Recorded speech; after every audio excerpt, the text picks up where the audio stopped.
And in today's video, we're going to talk about some proportion basics.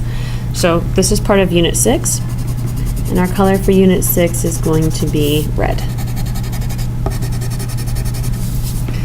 So the first thing we need to do is to talk about some vocabulary related to identifying proportions.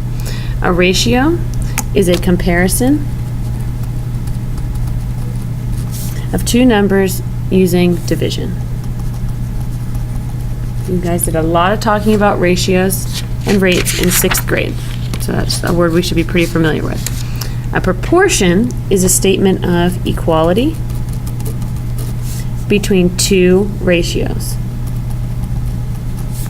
One ratio is equal to another. So last year you studied one ratio. This year we're going to take two ratios and we're going to link them together with an equal sign. So to identify proportions, we use a process called cross multiplication. Because in a proportion, the product of the means is equal to the product of the extremes. So that's a very mathy way of saying that A times D, or the means, is equal to B times C, or the extremes. So example 1, we're going to just state if each pair of ratios forms a proportion. So let me get a couple different colors here really quick so this is easier for you to see. So we'll go with pink and orange. Alright, so product of the means, I'm going to take 45 times 4. 45 times 4, and I'm going to write down what that is. So in the calculator, 45 times 4 gives me 180. And then I'm going to go the other direction. 12 times 9. And 12 times 9 gives me 108. These two numbers are not equal, so no, that does not form a proportion. All right, example number 2, same process. I'm going to take 40 times 5, put that in my calculator, and I get 200. 30 times 8,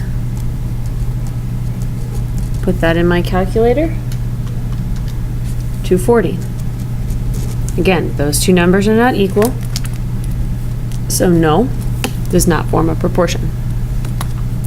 Last example, number 3.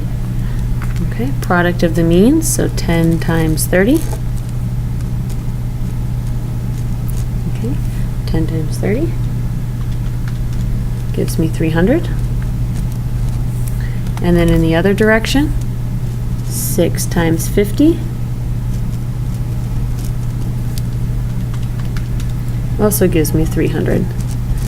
Notice that those two values match, so the answer is yes. Those two ratios together form a proportion.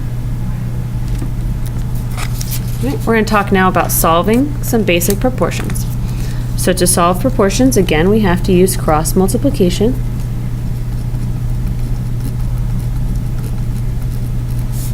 And we use that to set up a proportion equation.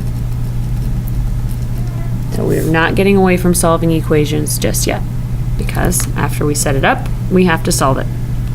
Okay, so same idea, cross multiplication. So I would do 4 times 3. And we know that in a proportion, the product of the means equals the product of the extremes. So x times 17, or 17x.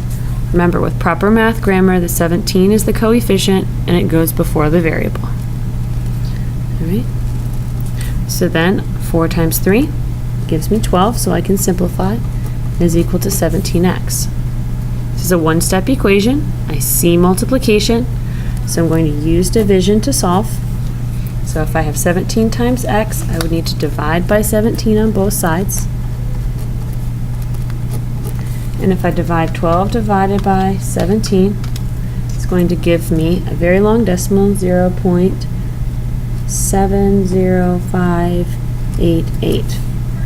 We're going to add to our direction, solve each proportion, and round to the nearest tenth. So we can review rounding just a little bit.